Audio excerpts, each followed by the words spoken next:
Olá a todas e todos, bem-vindos aqui à TV 247. Eu sou a Gisele Federici e vou falar aqui com vocês hoje sobre um tema bem interessante com números recordes aqui. O Brasil vive o maior êxodo de sua história. Vou trazer uns dados para vocês ficarem por dentro sobre a quantidade de brasileiros que estão saindo do país nos últimos anos. Não é só o governo Bolsonaro, embora tenha intensificado, mas isso já vem acontecendo desde 2012. Ó, deem uma olhada só. O número de brasileiros no exterior saltou de 1,9 milhão em 2012 para 4,2 milhões atualmente, né, dezembro de 2021, segundo números do Ministério das Relações Exteriores. Esse aumento significa um crescimento de 122%. E isso tende a prosseguir. Em 2018, 70 milhões de brasileiros afirmaram que deixariam o país se pudessem. Pode-se dizer que hoje, cerca de 2% dos brasileiros moram em um país estrangeiro. Portanto, como eu disse, vivemos o maior êxodo da história, né? O Brasil vive o maior êxodo da história. Para isso, eu vou trazer aqui uma especialista no assunto. Ela é jornalista, que nem eu, Liliana Tinoco Beckert. Ela é jornalista, mestre em comunicação intercultural pela Universidade da Suíça Italiana. Tem uma coluna semanal sobre esse tema na Rádio CBN e é autora de um livro e vários textos sobre a vida no exterior. O livro dela se chama Amores Internacionais, Casei com um Estrangeiro, e agora? É basicamente um guia intercultural para quem vai embora do Brasil, embora o título seja sobre casamento, dá para se dizer que é sim um guia intercultural. Deixa eu trazer aqui a Liliana. Tudo bem, Liliana? Prazer. Obrigada pela sua presença aqui. Eu que agradeço. Nossa, que honra. Obrigada. Legal, vamos falar bastante do seu livro, sobre as coisas que você trata e de muitas ilusões que os brasileiros vivem, né? Quando fazem planejamentos para sair do Brasil, por falta de perspectivas aqui, super legítimas, né? E justas, no sentido de frustrações econômicas, jovens pesquisadores acabam de se formar e ficam sem perspectiva de um bom emprego, e acabam ouvindo muitas histórias que muitas vezes são ilusórias, né, sobre a vida no exterior. E é claro que são histórias muito diferentes, né, dependendo do país para onde essas pessoas vão, a situação em que elas vão, se tem emprego já garantido, se não tem, onde é que vão trabalhar, se vão casadas com estrangeiros, se não vão, enfim, tem muitas histórias, mas eu acredito que você já tem um conhecimento sobre um pouco de todas elas, né? Estudando sobre o tema, escrevendo sobre isso e vivendo fora também. Você vive na Suíça hoje, né? Isso, eu vivo aqui na parte alemã da Suíça desde 2005. E você vê, né, eu sou uma pessoa do Rio de Janeiro que saí porque me casei, por isso escrevi esse livro, né? Me casei com um alemão que eu conheci no Rio. Ele foi para o Rio construir uma termoelétrica lá na Reduc em 2002, imagina. E ele morou lá 3 anos, meu marido fala português, então esse choque cultural de ter um marido alemão, de morar na parte alemã da Suíça, tudo isso me fez querer entender, sabe, Gisele? Caramba, o que que significa uma pessoa que sai de uma cultura tão diferente e vai morar no exterior, e quando você fala com as pessoas que estão no Brasil das suas dificuldades, e até mesmo das alegrias, mas as pessoas não entendem exatamente do que você está falando. E quando você me fala desse número, né, impressionante, esse êxodo, essa vontade mais impressionante ainda, né, esses 70% de pessoas na pesquisa, né, que sairiam do Brasil se pudessem, eu fico pensando, será que essas pessoas se prepararam para isso? Será que, em primeiro lugar, será que as pessoas têm noção do que significa morar fora do seu país? Eu acho que não. Eu não tinha, as pessoas que eu conheço também não tinham a real noção, e quando elas se defrontam com essa realidade, quando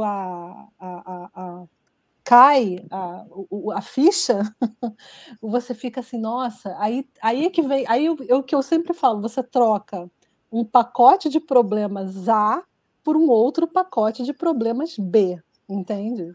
Porque as dificuldades serão outras dificuldades. Legal, vamos falar disso. Isso antes da gente falar dos casos de forma mais genérica, então, só para terminar a sua história, né? Você é do Rio, conheceu um alemão que estava lá a trabalho e que Sim. morou 3 anos e já fala português, chocada. Fala, aqui em casa a gente só fala português. Pois é, Foi né? dedicado ele. E Aqui aí em casa a você gente só fala português, é. E aí eu fiquei curiosa sobre o seguinte: você namorou com ele um pouco no Brasil e depois vocês Sim, foram para a Suíça. Como que foi essa relação no Brasil, né? Ele ficou trabalhando lá um tempo. é. E outra coisa, hoje vocês têm 2 filhos, não é isso? Sim, sim, temos 2 filhos. Então, eu conheci ele lá em Ipanema, porque eu trabalhava numa empresa que era em Ipanema e ele fazia curso de português. A gente ia para um happy hour toda quarta-feira num pub, lá eu conheci. Ficamos namorando lá de 2003, não, 2002, fim de 2002 até 2004, quando a gente se casou em outubro, e em janeiro de 2005 nós viemos. Nós viemos porque o projeto terminou e ele tinha que voltar para a sede da empresa, que é era aqui na Suíça, e enfim, e ele parou de viajar pelo mundo também, porque a gente ficou mesmo aqui na Suíça, porque ele pensou: se a gente vai formar uma família, não dá para eu ficar viajando, porque eu posso cair num país bacana como o Brasil, mas posso ir para um país em zona de guerra, como ele já tinha morado no Líbano. Então foi a decisão de estabelecer, fincar raízes aqui mesmo, no lugar onde ele trabalhava. E sua sensação de, né, com a possibilidade de sair do Brasil em definitivo, né? Porque você estava indo para casar, Sim, para formar uma família, então é meio que assim, não tem volta, agora é não passar férias tem. no Brasil. Como é que foi Exato. isso para você? Você já tinha vontade de morar fora? E Eu outra, o que que Uhum. você deixou ali de carreira profissional? Ou como é que estava o seu momento profissional quando você saiu e o que que você faz Sim. hoje? Então, em relação à questão de morar fora para sempre, é isso aí, Gisele. Até quando eu escrevi esse livro, sobre os amores internacionais, que são esses cenários de mulheres brasileiras que se casam com estrangeiro, a migração por casamento, ela é uma migração para a vida, né. Principalmente quando você forma uma família, porque mesmo que dê tudo errado, eu nunca mais posso voltar para o Brasil, porque eu não posso pegar meus filhos e, sei lá, vamos supor que eu sofro violência doméstica no meu casamento. Eu não posso pegar minhas malinhas e ir embora para o Brasil, isso não existe. Uhum. Então, é uma migração muito específica e quando a gente conversa, com pessoas que são psicólogos interculturais que lidam com essa questão da migração, eles são muito voltados para a questão do expatriado, da adaptação do estrangeiro na expatriação, mas ninguém exatamente tinha escrito sobre a questão dessa migração que é para a vida. E são problemáticas muito profundas, porque não é: "Ah, eu vou ficar 2 anos, 3 anos, meu marido arrumou um emprego, sei lá, na NASA, nos Estados Unidos, e eu vou voltar depois e durante esses 3 anos eu vou aproveitar ao máximo para aprender inglês, para conhecer o país e tudo mais". Não, eu vou e eu tenho que me adaptar mesmo, porque senão é um sofrimento para mim, né, para os meus filhos, até para o casamento. E com relação à minha vida no Brasil que você perguntou, eu trabalhava como assessora de comunicação, lá no Rio, e você perguntou o que que eu deixei tudo, né, Gisele, eu deixei meu idioma, eu deixei meus contatos, eu deixei minha família, a minha rede de contatos pessoal, os meus amigos, para vir morar num lugar onde eu tinha que aprender o idioma, que é super difícil, o alemão, e aqui, para piorar, você aprende o alemão, eles falam dialeto na rua, então você se ferra ainda mais, porque Não é você só o alemão, né? É um alemão mais o complicado. alemão, mas aí eles ainda falam uma outra coisa na rua, que é o dialeto, como eles se exprimem aqui, e aí você aprende uma coisa e fica na rua assim: "Oi, hã, como é que é?". Bem, Beleza. eu já moro aqui há muitos anos, eu já entendo. O dialeto falar eu nunca irei falar, mas eu entendo, graças a Deus. Ah, você não fala. Não, não falo porque é muito difícil, tem toda uma pronúncia muito complicada e não precisa também, sabe. Eu posso falar o alemão formal, que eles chamam de Enfim, o alemão oficial e eles me entendem, mas eles vão provavelmente responder em dialeto, mas tudo bem. Uhum. E você trabalha do quê, hein? Aí eu trabalho como Jornalista, até como jornalista, jornalista, escritora. fazendo minhas matérias. A princípio, quando eu cheguei aqui, eu fiquei 2 anos em casa, tive minha filha, que hoje tem 15 anos, e eu trabalhei durante 10 anos como assistente executiva numa multinacional, 10 anos. Uhum. Foi muito interessante a experiência, porque eu trabalhei com pessoas do mundo inteiro, assim, desde a China ao Irã, sabe, pessoas no meu time, foi muito interessante, mas foi também, uma coisa que deu. Sabe aquilo na sua vida que você fala assim: "Deu". Porque Uhum. eu nunca quis ser assistente, mas foi um emprego que eu consegui, que é uma outra questão que eu sempre trago. Inclusive, quando você estava falando do número desse número enorme de pessoas que nessa pesquisa está dizendo, né, que grande parte dessas pessoas tem curso superior. E eu fico pensando, o brasileiro acha que ele vai sair do Brasil e que ele tem faculdade, sei lá, em qualquer desde as melhores às piores, enfim, que ele vai chegar no exterior e vai ter, emprego só porque ele tem um nível universitário. Isso não significa muita coisa aqui, sabe. Isso quando eu falo aqui no exterior, eu estou falando principalmente de Europa e Estados Unidos, assim, eu não posso falar muito da Ásia, enfim, dos outros lugares, porque eu não estudo muito essa área. Mas quando a gente fala de Estados Unidos, Canadá e Europa, realmente, infelizmente, os nossos currículos não são valorizados e a gente nunca pega as melhores vagas. Claro, tem exceção, tem gente que já sai com um contrato de trabalho, tem gente que sai, com um doutorado ou um mestrado, essas pessoas conseguem ser bem aproveitadas, mas quando você sai com todo o seu histórico do Brasil, é muito mais difícil. A gente realmente e isso não é só a experiência, mas inúmeros estudos, sabe, Gisele, que eu tenho acesso, até pelo livro que eu estou escrevendo agora, que eu vou tratar muito dessas questões. A América Latina não é a primeira, nem segunda, nem terceira opção para essas empresas, embora elas falem tanto em diversidade. Uhum. E quando você está trazendo essas mensagens, né, no seu livro e coloca, inclusive, o título como uma pergunta, você fala mais para mulheres? Tem algum dado que mostre que mais homens morem nos seus países, né, de nascimento com estrangeiras, ou ao contrário, ou isso é bem equilibrado? Olha, eu no o livro Amores Internacionais, eu realmente escrevi para mulheres, porque Tá. eu queria estudar o perfil das mulheres brasileiras que saem ou que ficam no Brasil, mas que trazem um estrangeiro para a família. Eu queria estudar essas dinâmicas sociais, até mesmo no Brasil, porque muda, né, você tem um estrangeiro na família, as conversas não vão ser mais as mesmas, os hábitos, daquela família serão diferentes. Vou te dar um exemplo idiota, Uhum. por Fiquei exemplo, curiosa. um exemplo, assim, bem bobinho, tem, a questão do espaço privado e o que que é o espaço público para uma pessoa de uma outra cultura, por exemplo, uma pessoa de uma cultura daqui, mais germânica, que acha que o quarto do casal a pessoa não vai levar ninguém. Então eu ouvi em entrevistas mulheres dizendo que o marido ficava com muita raiva quando alguém da família entrava no quarto deles. Isso dava briga, sabe. Uhum. Ou, por exemplo, festa de aniversário de criança que a família tem a família brasileira tem uma super expectativa de uma festa de arromba, né, e o No estrangeiro buffet. acha aquilo surreal. Então tem muita mudança em dinâmica familiar, do cara não querer ir todo final de semana na casa da família, se morar no Brasil. E tem as questões da mulher brasileira quando ela mora no exterior, para ela se adaptar a todas essas diferenças que são inúmeras. Me fala algumas, por exemplo, com a família do seu marido.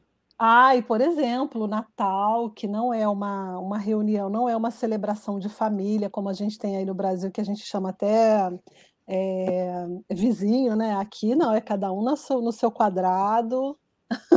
A comida que vão comer no Natal também é diferente. A questão do aniversário também, eles nunca entendiam por que que eu fazia festa de aniversário dos meus filhos e convidava um monte de gente, porque aqui convida, festa de 1 ano. Imagina no Brasil que a gente faz uma grande comemoração, aqui é só os avós e os pais, e o padrinho e madrinha. No Uhum. máximo, sabe. Então são diferenças do dia a dia, assim, impressionantes. Até com questão de presente, eles compram menos, são menos consumistas que a Uhum. gente, sabe. E a criação dos filhos, como é que é para vocês dois? Então, graças a Deus é ponto pacífico aqui em casa que os nossos filhos falem português, porque nessa questão do casamento, binacional, tem muito homem, engraçado isso, né, tem muito homem que procura uma mulher, de uma cultura ou de um país menos favorecido, economicamente, para colocar todo o seu poder e subjugar essa mulher. Tem muito casamento nessas bases. Aqui, ainda bem, não é assim, então meu marido acha essencial que meus filhos falem português, mas é uma coisa que tem que prestar muita atenção, que haja esse balanço, que seja balanceado a influência das 2 culturas, porque se você pega um cara mais narcisista, né, mais opressor, ele vai usar sempre a sua diferença cultural para te humilhar, te subjugar e colocar a cultura dele como muito melhor que a sua. Isso acontece direto, direto. Eu em várias entrevistas eu vi esse tipo de relato, e é impressionante, assim, tem histórias horrorosas nesse sentido. E nesse seu livro você faz entrevistas com mulheres? Com mulheres, não somente com mulheres, eu fiz, com mulheres, fiz com especialistas também, psicanalista, Uhum. antropólogo, psicólogo, quando eu queria ir mais profundamente num tema, mas eu entrevistei 3 homens, como uma exceção, porque um era muito interessante, porque ele era casado com uma mulher de Taiwan, um rapaz de São Paulo. E eu achei muito interessante ter esse exemplo no Sim. livro. E um era um rapaz, carioca até, casado com uma suíça, achei interessante também, porque ele vivia exatamente essa questão de ser muito subjugado pela família suíça, dizendo são dizeres assim: "Olha, você não está no seu país, você tem que parar com isso". Tipo, ele disse que dirigia com o braço assim, uma coisa bem carioca, dirigir com o braço Tomando na sol no janela, braço só. na janela do carro, sabe. Aham. Ele disse que a família da esposa criticava, ele gostava de fazer feijoada, chamar os amigos, e eles iam na casa dele e falavam: "Olha, isso aqui não é Brasil, hein, você está chamando muita gente para sua casa". Entendi. São críticas, mascaradas em dicas para que você se adapte melhor ao país, mas na verdade por trás tem um Preconceito. sentimento, um preconceito enorme, um sentimento de grandeza em relação a você, que vem de um país menos rico. Porque Claro. cultura, né, Gisele, não existe cultura melhor ou pior. Todas as culturas são importantes. A questão é que tem país economicamente mais favorecido e outro não, mas a sua cultura não é melhor que a minha e que a de ninguém. Então É, tem não, muito sem essa dúvida crítica. são comentários de pessoas que se consideram com a cultura superior àquela, né. Sim, só porque vem de um país atualmente, na história, mais favorecido, né. Mas Sim, não significa que boa tenha sido observação. sempre, né. Interessante. Vamos, se aprofundar um pouquinho além dos comportamentos, né? Eh, Pegando então esses números, né? Por que que você acha que a gente vive hoje esse maior êxodo da história, né, do Brasil, essa diáspora? E quais são as principais histórias ouvidas por essas pessoas que querem sair ou que saem do país? Elas, que trabalhar lá fora vai ser melhor porque, sei lá, os Estados Unidos tem um custo alto de manicure, então vai ser super tranquilo você ser manicure, né? Essas histórias contadas só um terço da história, né? É. Então, fala um pouco assim, por que que você acha que tem um crescimento tão grande e quais são essas principais ilusões, digamos assim? Bem, o crescimento tão grande realmente, né, porque o Brasil tá, nossa, uma tragédia isso que está acontecendo com vocês aí, esse desemprego, essa má gestão da crise da covid, realmente, parece que não tem luz no fim do túnel, né, é assustador. Eu mesma, que sou uma pessoa não tão jovem assim, eu nunca vi uma coisa, meu Deus do céu. E agora é muito impressionante, nessa brincadeira aí, nesse complexo jogo, é que muitas pessoas que votaram dessa e fizeram com que a situação chegasse a esse ponto, muitas dessas pessoas vão morar em Portugal, porque lá em Portugal tem escola gratuita e não é violento, né, porque Portugal é super seguro. É muito interessante você vê esse tipo de gente que é a favor da arma, que é contra o investimento em ciência e em educação, e está lá em Portugal se aproveitando de tudo que ela é contra no Brasil, é muito impressionante.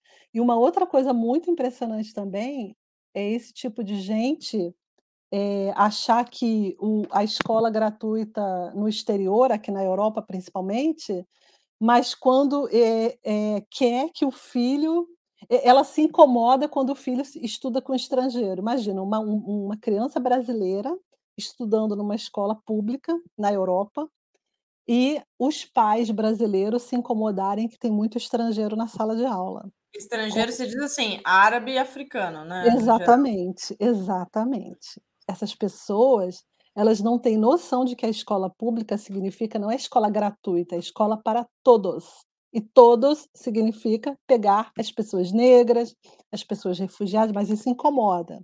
Bem, e aí esse é um dos grandes choques, sabe, Gisele. O que que essas pessoas acham, eu acredito que, além de todos esses problemas, essa situação muito ruim que o Brasil está passando, e que a gente espera que isso passe logo, a questão delas converterem, né, vamos supor, como o euro está muito alto, elas falam: "Ai, lá ganha, sei lá, 1.000 euros, uau, 6.000 reais". A pessoa acha que ela converte o ganho, mas ela não converte o gasto, né, ela se esquece de que gasta-se em euro também. Eu acho que muita, inclusive, eu vou dizer que eu acho inclusive que nós jornalistas temos uma certa culpa nisso, porque a gente endeusa também demais a Europa. Quantas vezes você não viu na televisão que o pedreiro na Suécia ganha não sei quanto, na Suécia as ruas são limpas. As pessoas não pensam, a própria imprensa endeusa, e as pessoas não pensam que isso é um projeto de longo prazo, que esses países foram passando e continuam, e que é um trabalho, de todos, que as pessoas não jogam lixo na rua, que as pessoas recolhem o lixo, que as pessoas não têm uma empregada escrava trabalhando para elas, aqui está todo mundo trabalhando muito. E eu acho que isso não é passado. Eu acho também que essa nossa herança colonialista, de achar que tudo que vem do norte é maravilhoso, do hemisfério norte, e a gente não olha para essas questões com uma clareza maior, e olha com muito sonho. E aí vamos dizer também que o Instagram, o Facebook também fica colocando as fotos, né, as pessoas colocando fotos lindas, porque realmente aqui é muito bonito, o que não significa que o Brasil também não seja, é uma beleza diferente. Então eu acho que são muitos fatores, mas de ignorância, no sentido de ignorar como que um país foi construído e como que é difícil chegar nesse ponto, né, que é um trabalho de todos, é um projeto realmente coletivo. E que a educação é para todos, assim como o trabalho, todo mundo aqui faz sua parte, e que as coisas funcionam bem numa cadeia concatenada. Muito bom. Tem um ponto que você toca no seu livro, que é sobre tráfico de pessoas, né? Tráfico de seres humanos em situação de vulnerabilidade.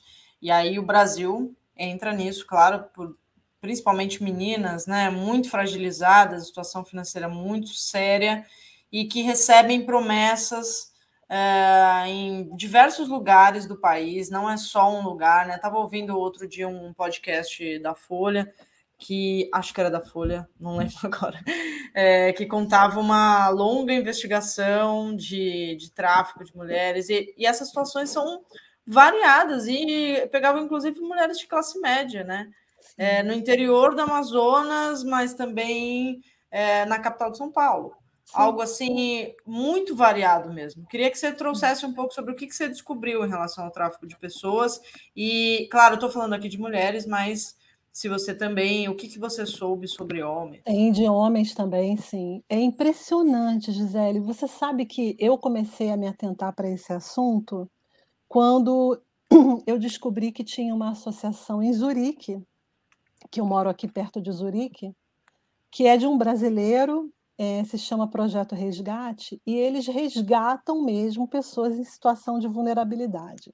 E um dia, o Vicente Medeiros, que é o chefe dessa associação, me chamou dizendo que tinha uma carioca lá, o nome dela é Vanessa, que ela tinha. Olha só, ela brigou com o marido e ela fugiu de casa. E ela estava lá no projeto, ela tinha sido acolhida e eles estavam tentando conseguir um passaporte de emergência pelo consulado brasileiro em Zurique para que ela voltasse para o Brasil. Essa moça, ela era casada com um suíço, o cara era um empresário.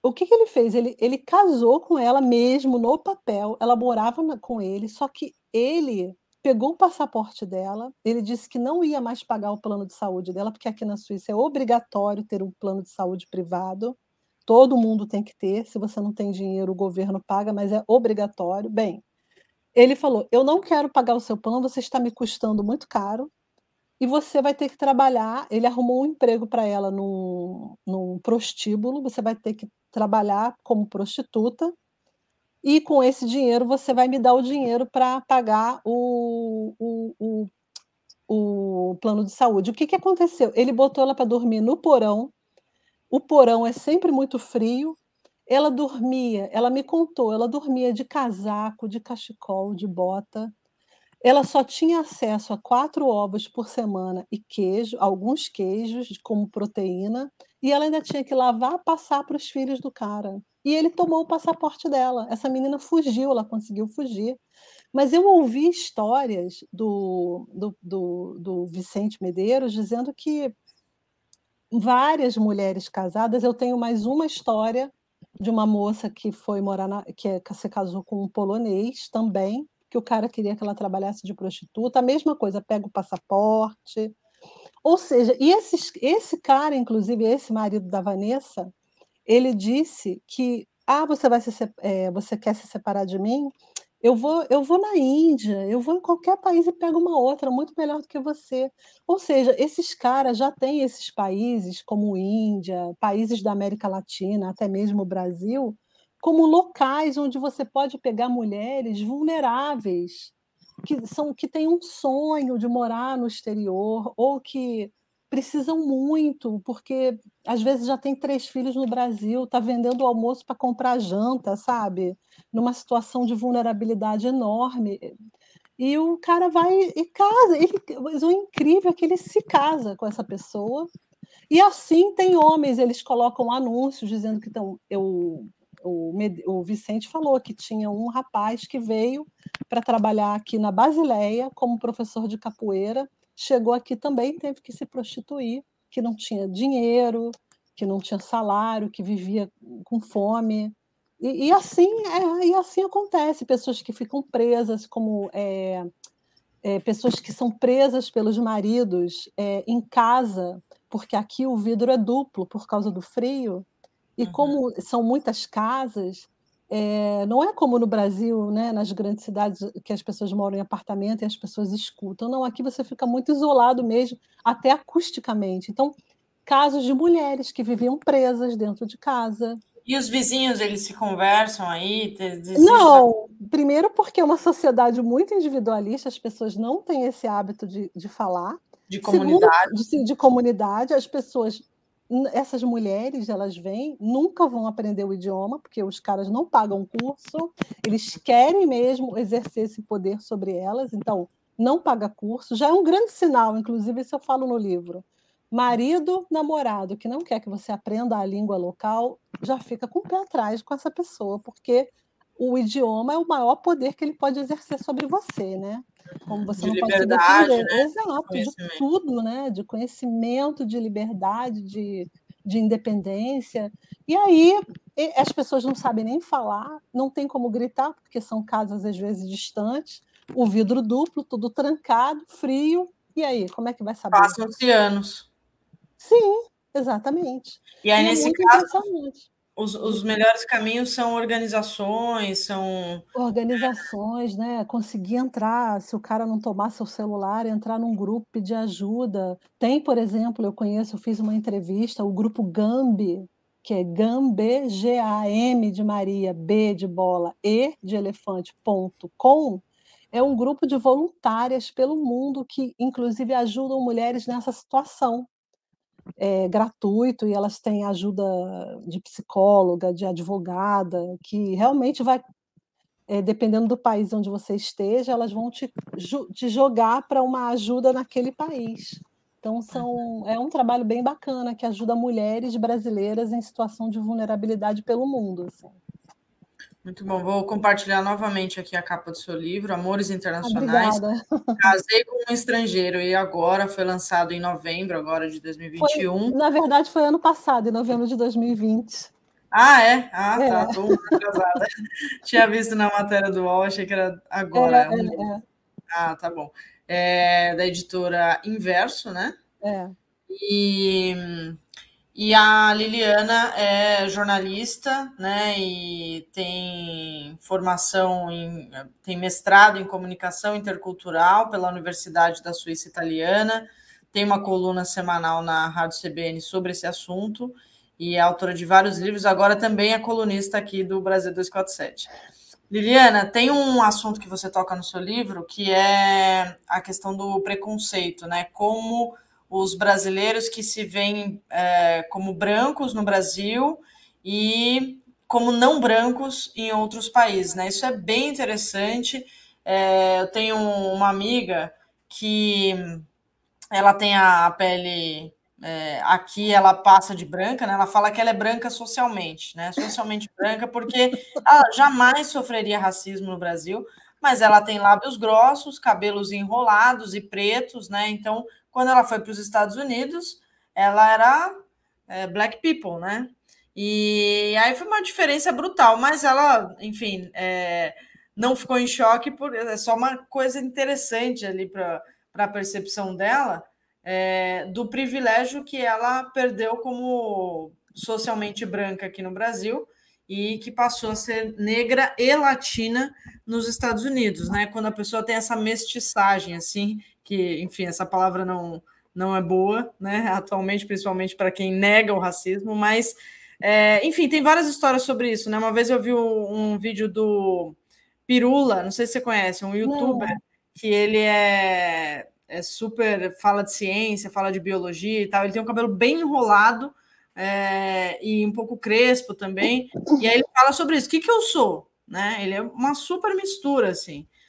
E tem lábio grosso também. Então, como é que é a vivência, né, de pessoas que estão ali, não tem um traço, por exemplo, como o meu, né, que fica mais claro, mesmo na Europa, posso, sim, me passar de latina, mas tem uma mistura assim, de cabelo enrolado, cabelo crespo, chega lá e tem atitudes como essa que você disse, né? De ver o filho estudando com um menino negro e ela se sentir suíça, de repente, né? Como é que é a questão do é muito distópico, né? distópico, né? Então, eu também não tinha muita noção disso não, sabe. Embora eu também seja uma pessoa, assim, bem miscigenada, no Brasil eu sempre fui considerada branca, né, eu nunca prestei eu acho muito impressionante o quanto a gente cresce quando a gente é imigrante, e cresce no sentido pessoal, de começar a se questionar e até pensar: "Meu Deus, como essas coisas aconteciam no Brasil e eu não via". Porque, é claro, agora eu faço parte do grupo de pessoas, digamos, minoria, no caso de imigrante, né, de uma classe mais vulnerável. Gisele, o impressionante e que o professor Silvio Almeida fala muito, que ele mesmo, eu acho que foi das lives que eu assisti com ele, que me chamou muita atenção, porque ele fala assim, todo brasileiro, quando vai para o exterior, ele se vê não branco, mas não é a cor da pele que a gente está falando, mas sim a origem. Como nós viemos da América Latina, e nós somos essencialmente miscigenados, não interessa se você tem olhos azuis e seja loura, quando você chega no exterior, que você abre a sua boca e você fala com sotaque ou faz um erro, enfim, ali já escancarou, não é daqui, não é anglo-saxã, e não é inclusive quando você vai procurar um emprego, que eu falo da questão do diploma, né, que a pessoa olha o seu currículo e fala: estudou no Brasil, faculdade no Brasil, fala com um sotaque, ou nem fala, só fala inglês, se estiver aqui, no caso, na Europa, não for nos Estados Unidos. Ou fala nos Estados Unidos, fala inglês com sotaque, não pronuncia exatamente como eles gostariam que você pronunciasse, com o jeito deles, obviamente, porque a gente nunca vai fazer. Enfim, ali você já cai na hierarquia social. E eu acho muito interessante. Isso, eu estou falando muito disso agora nesse novo livro que eu estou escrevendo, que vai ser mais ou menos assim um guia para ir embora do Brasil. Ainda não está pronto, mas é uma questão que vem muito. E uma coisa muito interessante dessa questão do privilégio branco que a gente perde, porque é óbvio, você perdeu o seu idioma, você perdeu sua rede de contatos, como eu falei no início, você perdeu até a sua universidade, porque a pessoa olha ali, faculdade, sei lá o quê, do Zé das Couves, e Pode pensa ser a USP, né? exato, o que Foi que é de, isso? você Que foi é de isso? elite no Brasil, de super graduada, mulher É, branca, né, de todos os privilégios para o grupo de menos privilégios. Ainda que você estava casada com uma pessoa daquele país. exato, exato. Mas e você sabe que uma coisa que eu botei no meu livro do casamento, mesmo que eu esteja casada com um alemão, que eu falo para o meu marido que ele está no topo da pirâmide, porque ele é branco, alemão, que vem do país com mais dinheiro da Sim, Europa. Mas sim. ele cai um pouquinho na pirâmide, porque ele mora na Suíça, e o suíço tem um pouco de raiva do alemão. Bem, mas isso é um outro assunto. Mas mesmo assim, como ele fala o idioma Cai um alemão, milímetro, assim, cai né? 1 milímetro na ele só seria melhor se ele fosse suíço, aí ele seria o topo do Certo. topo. Mas ele cai um pouquinho na pirâmide, porque ele é alemão, mas como ele trabalha no lugar onde fala alemão, então ele está muito bem, mas só um tiquinho que ele cai. Bem, e eu falo para o meu marido que mesmo eu sendo casada com ele no topo da pirâmide, ele é visto pelos preconceituosos Uhum. como um cara que não teve capacidade de casar com uma mulher alemã ou suíça. Caramba, É, tem isso e também, né? tem isso também. Então, ele sofre preconceito por uma parte do grupo, por ele não ter se casado com uma local. Eles Uhum. dizem que ele foi lá na América Latina, no terceiro mundo, exportar uma mulher, porque não tem capacidade de casar com uma local. Ele já Eu ouviu ou isso? já. Eu já ouvi, assim, na lata. Eu tinha até acabado de terminar o livro, eu já tinha mandado para a editora e eu pedi para acrescentar 3 parágrafos, porque eu fui a um jantar com ele aqui na Suíça, num jantar da empresa, e falaram para mim assim: "Eu acho incrível", uma mulher suíça de uns 60 anos, "eu acho incrível esse negócio de suíço casado com estrangeira. É impressionante, um monte de tailandesa casada com suíço. Eu acho isso um absurdo, elas se casam por dinheiro". Aí ela falou assim, aí ela olhou para mim nos meus olhos e falou: "Não me tome como racista, brasileiras são diferentes". Eu olhei para ela, fiquei quieta e pensei: "Minha senhora, a senhora só está dizendo isso para mim porque eu sou brasileira, porque se eu fosse tailandesa, a senhora ia falar mal das brasileiras, né". Ou Uhum. seja, elas acham que a gente casa por dinheiro, que a gente está passando fome no Brasil. Então você vê essa construção de mulher branca, classe média, que estudou na USP, caiu, Vai tudo embora, tudo vai tudo pro lixo. embora, vai tudo para o lixo. E eu Uhum. fico imaginando, hoje em dia, com o Brasil na situação que está, deve estar muito pior, né? A imagem deve ter. Imagina. As pessoas Sim. aqui vendo essas matérias da Amazônia pegando fogo. Hoje em dia ainda iam passar longe com medo de pegar Covid, né? Não é? É. E você tem algum recado para os homens no seu livro? Assim, porque tem o. Como é que funciona aí o grupo dos amigos homens, né? Então, o seu marido foi tomar cerveja com os amigos, sei lá, e ouviu um comentário desse. É comum, como no Brasil, não falar nada para você não deixar de ser considerado daquela turma, né? Aqui, não sei se é familiar para você essa expressão, mas chama-se broderagem, né? Assim, passar o pano, você passar o pano, você não dizer que o amigo está errado, né? Para você não deixar de fazer parte daquela turma. Não acho não, Como é, porque o como é que você... alemão Então, o alemão não é assim. O ser alemão, eu até falo isso no meu livro, eles são bem grosseiros, assim, vistos pela gente como gente grosseira, porque eles falam na lata. Mas o meu marido, ele também tem um jeito meio assim, ai, não tô nem aí, tipo assim, não tô nem aí que o cara tá falando isso, se é a opinião dele, ele nem entende. Eu não sei o que ele responde, porque eu noto que ele não gosta de falar sobre esse assunto em relação a mim, para eu não ficar com raiva. Uhum, Mas eu não acho que ele faria essa broderagem não, porque ele é alemão, ele é bem direto, uhum, tá entende? certo. Bom, e como é que você se sente, assim, depois de tantos anos morando na Suíça? Aliás, qual a frequência que você vem para o Brasil? E muito pouca. Então, É, muito pouca. Eu fui em 2018, nunca mais voltei, de fiquei 2004 a 2018 você não, foi... não, não, não. Eu ia todo ano, depois eu comecei a espaçar por causa do mestrado. Hoje em dia nós somos 4 aqui em casa, é sempre muito caro, né, ir para o Brasil. Mas eu vou ano que vem, em julho, mas a última vez que eu fui foi em 2018. E também não é só por causa do preço não, eu vou te dizer que eu gosto muito de viajar pelo mundo, conhecer lugares muito diferentes, então eu acabo escolhendo ir para outros lugares, mas é claro que eu adoro ir para o Brasil, mas é só uma questão de curiosidade de ver outros lugares mesmo. Uhum, legal. E Como é como é que eu que me você se sinto? sente hoje na Suíça, por exemplo, ouvindo um comentário desse da mulher que estava no jantar, Ah, enfim, até hoje em dia? Como é que eu vou te bate? falar uma coisa, o estudo para mim foi uma grande mudança na minha vida, porque eu me senti muito mal os primeiros 7 anos, mas eu não entendia, eu achava que as pessoas não falavam comigo, não olhavam nos meus olhos, não sorriam, porque era pessoal contra mim. Eu fui entender que é um jeito diferente, é uma cultura diferente, muito mais fechada, e eu fui entender que não era pessoal. E o estudo para mim, fazer esse livro dos casamentos, entender essas dinâmicas, e agora fazendo esse livro sobre como que a gente o fato da gente não saber quem a gente é no Brasil, o que que a gente representa, quem somos nós no mundo, como nós nos vemos, como a falta de saber quem somos nós, da onde a gente veio, estudar a África, estudar os indígenas, achar que a gente é branco privilegiado, que todas essas coisas me fazem eu me sentir muito melhor e mais preparada para lidar com esses preconceitos. É claro que na hora que uma mulher fala uma coisa dessa para mim, eu levo um choque. Eu continuo me chocando e me disseram que é bom.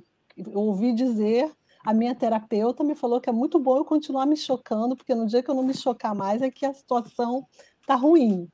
Mas me prepara para lidar com isso Sua e olhar terapeuta é brasileira? é brasileira.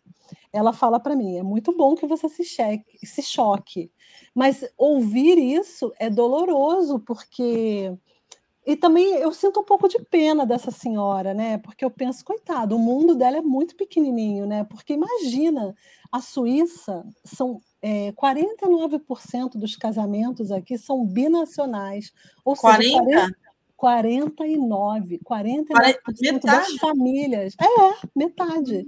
E ela, coitada, pensa isso, então ela está muito fora da realidade, a gente tem que ter pena, né. Uhum. Mas eu acho que esse conhecimento e essa crítica ajudam muito a fortalecer, porque na hora que você leva um não, um fora, que você entende que o seu currículo não foi aceito naquela vaga e que entrou uma pessoa, às vezes até com menos qualificação, mas porque falava o dialeto, você pensa: eu estou entendendo, é um sistema que é feito assim e que eu vou ter que ter muita força para lutar contra.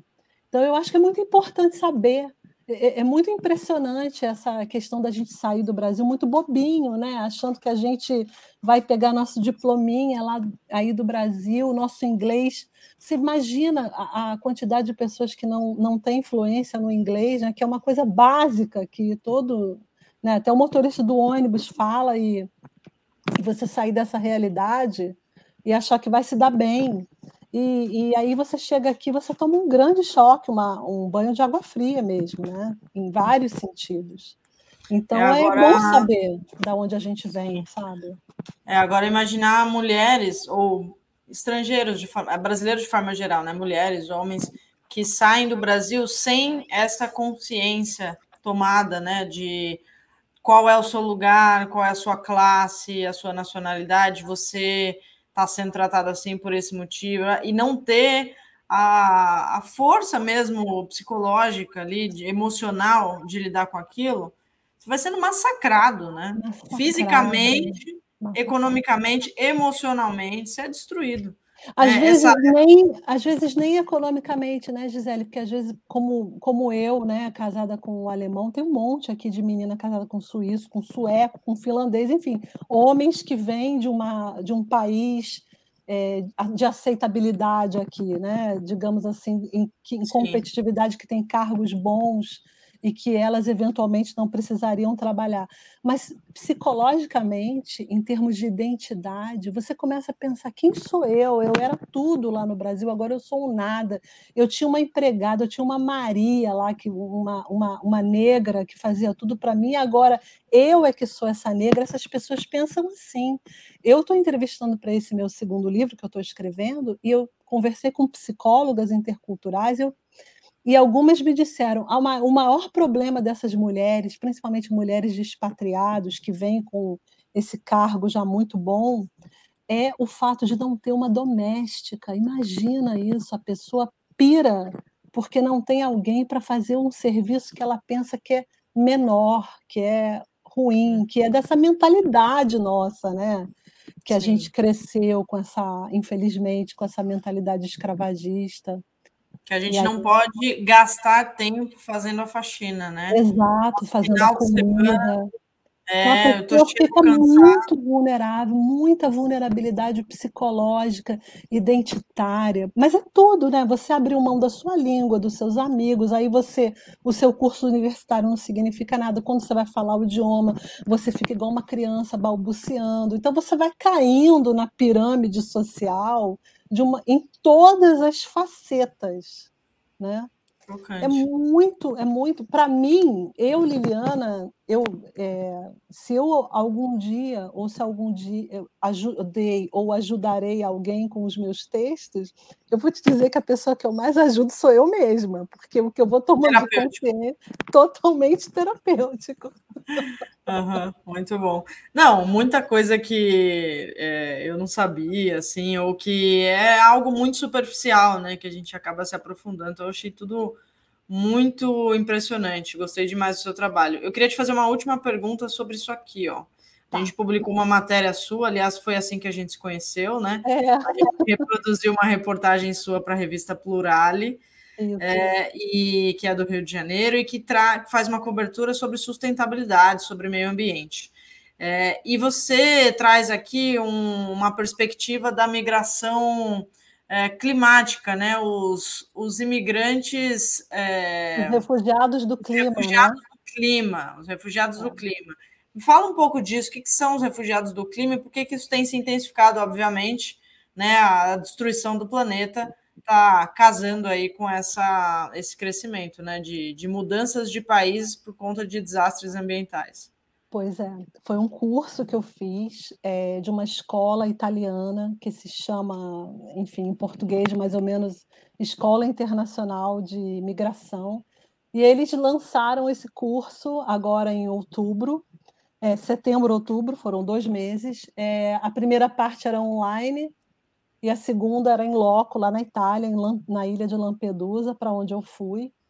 Mas, enfim, era um curso que falava sobre as questões migratórias e da sustentabilidade, e uma parte do curso eles falavam sobre a questão dos refugiados do clima, principalmente da gente olhar para esses refugiados que vão ser cada vez mais, porque muitas áreas vão ficar secas, outras áreas vão ter alagamento, outras vão ter enfim, não vai mais dar para plantar, e a gente sabe, aí no Brasil tem essa questão, né, dos incêndios da Amazônia, que vão prejudicar o plantio de soja, inclusive, e aí as pessoas vão começar a ter êxodos internos e êxodos externos.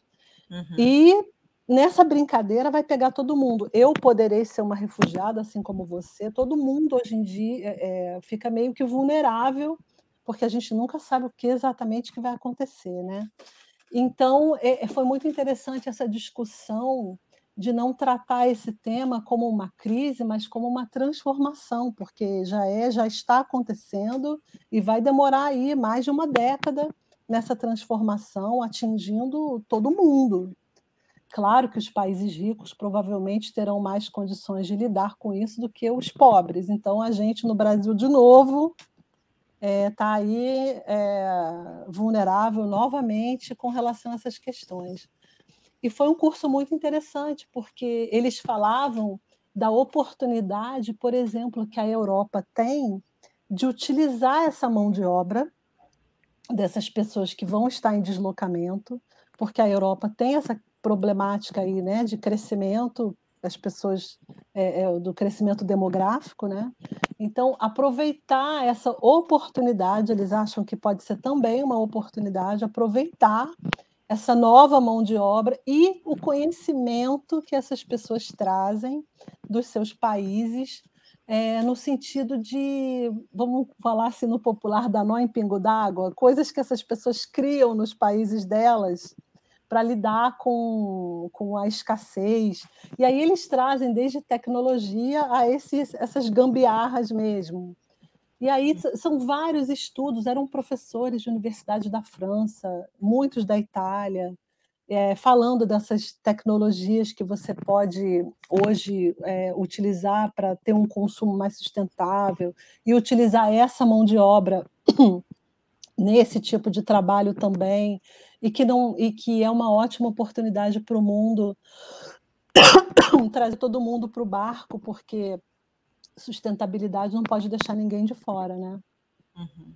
E tem ainda mais, né, situações de guerra que caminham juntas, né, e a gente viu tanto isso acontecer nos últimos anos, os barcos chegando em situações, né, com muito menos pessoas do que saíram, né, de países como Síria, chegando na Europa.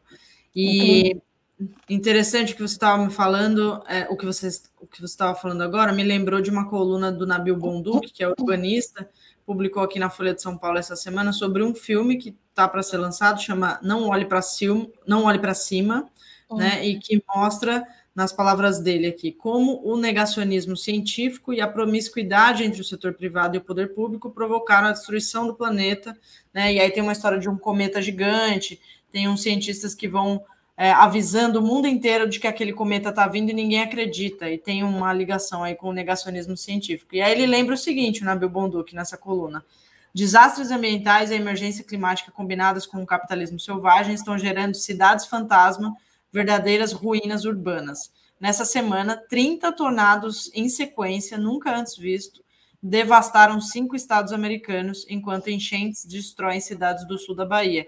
Em Maceió, 57 mil pessoas tiveram que ser removidas e 15 mil casas situadas em bairros agora fantasmas que estão afundando devido à exploração de salgema no subsolo da Braskem. E aí ele fala que o filme é um alerta. Então, me lembrou isso, assim, como tem coisas tão diferentes acontecendo em lugares diferentes, né? Imagina um bairro afundando, né? E vai saber se isso vai conseguir ser, se vai ser possível disso ser reconstituído, né? Mas, enfim, muito grave, né? Tudo que você traz, algumas curiosidades, mas muitas gravidades. Não, eu só queria complementar, assim, com relação a essa questão do curso, que eu fui lá para Lampedusa, para essa ilha de Lampedusa, foi muito interessante, que é uma ilha que fica embaixo da Sicília, que já fica embaixo da bota da Itália, né, a Itália tem um formato de bota, então tem uma ilha grandona, Sicília, e aí 200 quilômetros depois tem Lampedusa, que é uma ilhinha pequenininha no meio do Mediterrâneo, fica mais próxima à África, 100 quilômetros da África, do que da Itália, mas ela pertence à Itália, fica a 200 da Itália. E é muito interessante porque ela é uma rota enorme de refugiados vindos ali do norte da África. E essa foi no dia 3 de outubro que nós fomos, porque eu não sabia, eu descobri lá, que era o aniversário de um grande um barco que afundou de um naufrágio, eu acho que foi em 2013, e morreram quase 500 pessoas. E continuam chegando muitos barcos lá. Então, todo ano eles fazem essa homenagem a essas pessoas. Muitos refugiados voltam. Foi muito emocionante ver refugiados ali chorando, botando flores na água. E a gente conheceu o pescador que resgatou a maioria dos refugiados. E ele Todos da contou. África, do norte da Sim, África. sim, do norte da África, e ele contou que a Marinha, naquela época, tinha uma regra que não capturava as pessoas no mar, que fazia parte do protocolo, vê se pode. Do protocolo. E E hoje isso não existe mais. hoje eu vi barcos chegando de refugiados e a Marinha fica lá com um barco ao lado até eles aportarem, e foi muito interessante saber uma coisa assim que a gente não fica sabendo no Brasil. Por exemplo, eles falaram que chegam refugiados com camelo, chega atrás cabra, até isso vem no barco. Porque eles não fazem ideia do que tem lá. Não fazem ideia do que vem. E uma outra coisa muito ruim que tem acontecido é que esses caras que fazem esse tráfico de pessoas, né, essa travessia, eles não estão usando o colete salva-vidas, por isso que tem muita morte, porque com o colete cabe menos gente no barco. Olha que coisa impressionante. São os bastidores Faz volume. Faz volume. É muito impressionante. Os tais dos coiotes, né? Se a gente for pensar exatamente, no trajeto ali. os coiotes do mar, né? É muito impressionante, assim. Realmente foi uma experiência muito interessante, eu adorei assim, ter ido lá ver, muito interessante, muito rico. Liliana, muito legal mesmo o seu trabalho, parabéns. Obrigada. Gostei muito de te ouvir. E ano que vem a gente marca outra para o lançamento do seu segundo livro. Então, vamos ver se eu consigo terminar, né? Você sabe que escritor fica inseguro. Nossa, será que tá bom? Será que não tá? Eu tô demorando com esse livro. Mas muito legal esse tema que você estuda mesmo, muito bom. Obrigada pela conversa, que foi ótimo. E então a gente aguarda mais colunas aí, seus textos vão ficar disponíveis lá no site para o pessoal ler. Então, obrigada, Feliz Natal, né? Feliz Ano Novo. Natal. Isso aí. Um beijo para você. Outro. Tchau. Tchau, tchau.